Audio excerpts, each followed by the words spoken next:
idol madla, nakakahanga, may mga hawak, gandang linyada. Ika'y inspirasyon kung bakit hanggang ngayon ako'y palaging kumakarera. Ngayong araw magbibigay tayo ng oregano sa mga warriors natin. Siyempre, sila Wantay bibigyan natin. And then check ko rin yung itlog nila kung merong similya. Papipili ko sila ng konti dito. Dalawa. Ito kasing hiwalay na to, lalagay ko dito sa kabila. Ayan, tigisa yung mga warriors natin. So, ito. Gutom na naman yung team Wantay natin. Check natin kung may similya yung ano nila.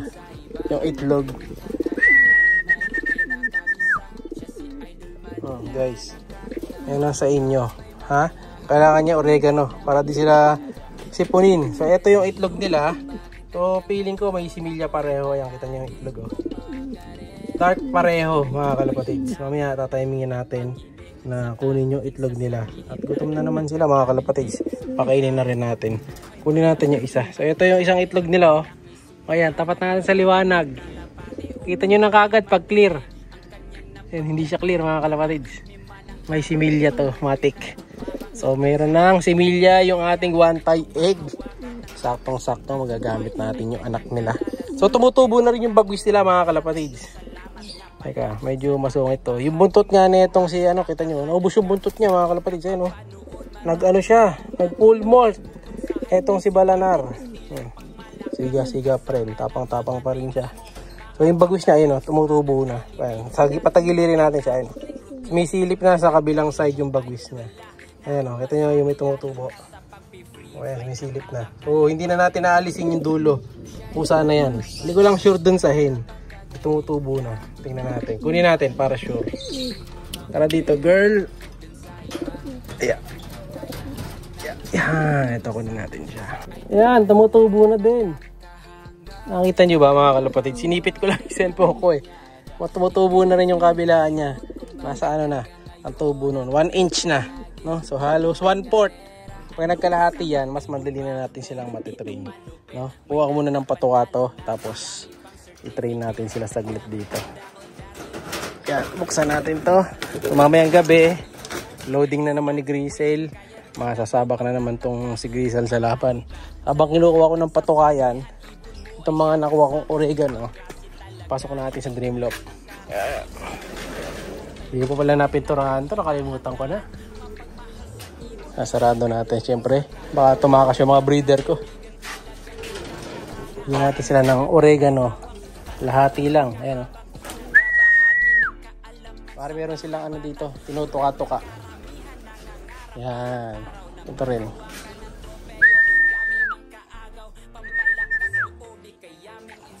Tingnan natin kung tutukain nga nila yan o hindi. Wait natin. And then yun nga, may inaayos din ako dito sa loft, mga kalapatids. Ito. Ayan, nilabas natin tong polycarbonate natin na plastic na to. Ayan. Nilalagay ko yan doon sa Gedli kasi walang tarapal yung side na yun eh. So may chance mabasa. So nagpuputol ako dito ng 10 inch tapos nilalagay ko sa gilid. Ang problema, may mali dun sa kabila. Nakita nyo ba? Ayan oh, may mali oh. Walang may butas yung sulok.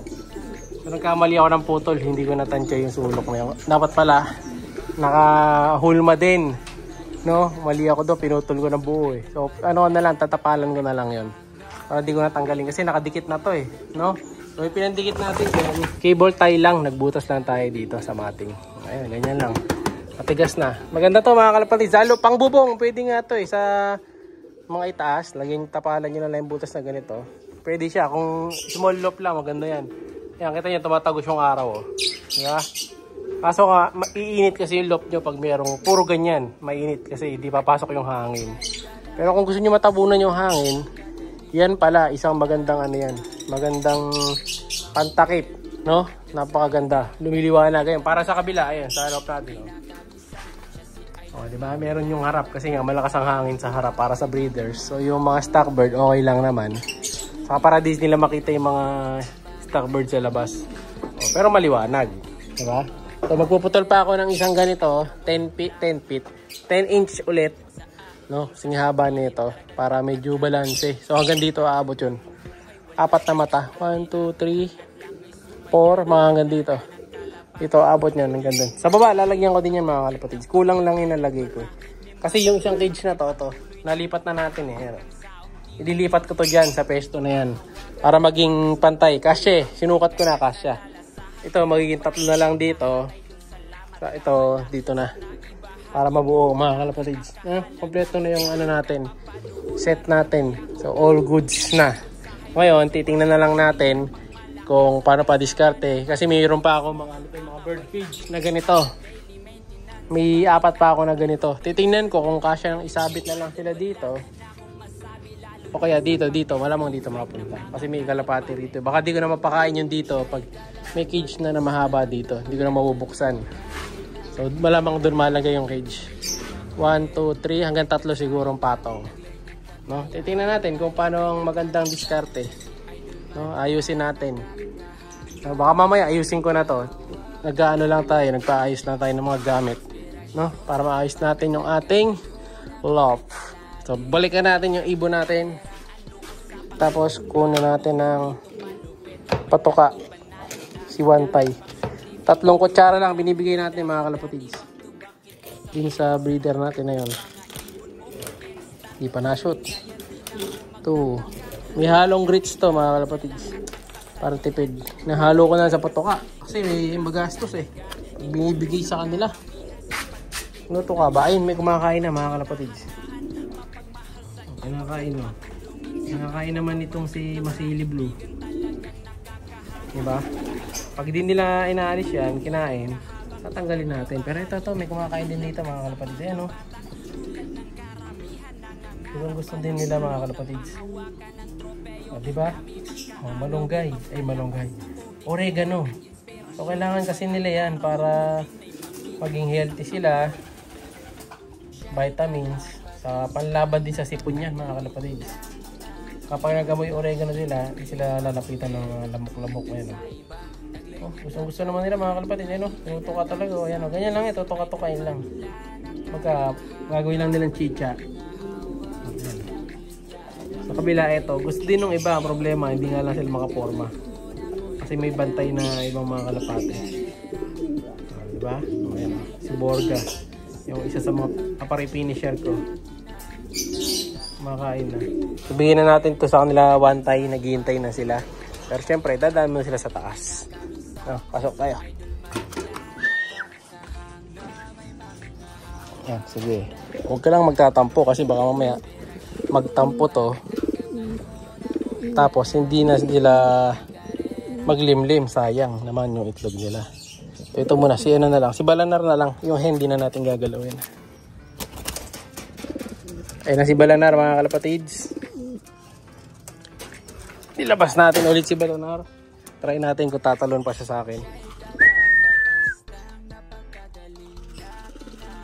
Naglilimlim kasi ito mga kalapatids eh. Tara. Ulitin natin. Medyo lugon-lugon to. Masakit katawan ito. May stress siya. Tara. Talon. Ito malalaki ng poops niya mga kalapatids. Dahil nga naglilimlim. Talon.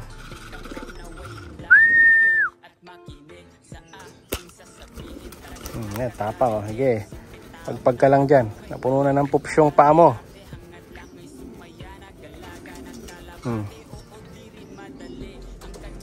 Tapos sasampa sa akin to. Ganyan yung ano niya, no? Paa niya, no? Ayaw. O tara, balik na tayo. Pasok ka na boy. Dito na, sa loop mo. Tutom na rin yung hen. Lakas kumain yung hen na to. So si Balanar. Pasok!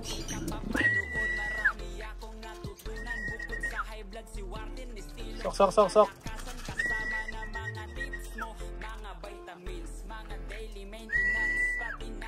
Naubos na nung hen yung patuka bago pumasok si Balanar. Tagal niyang pumasok. Hindi na niya kabisado yung butas. Ayan. Pasok.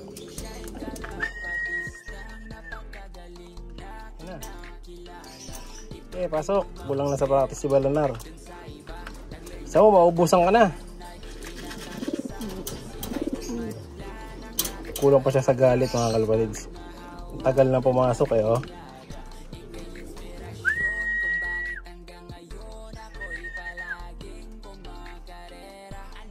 Pasok na, Balanar.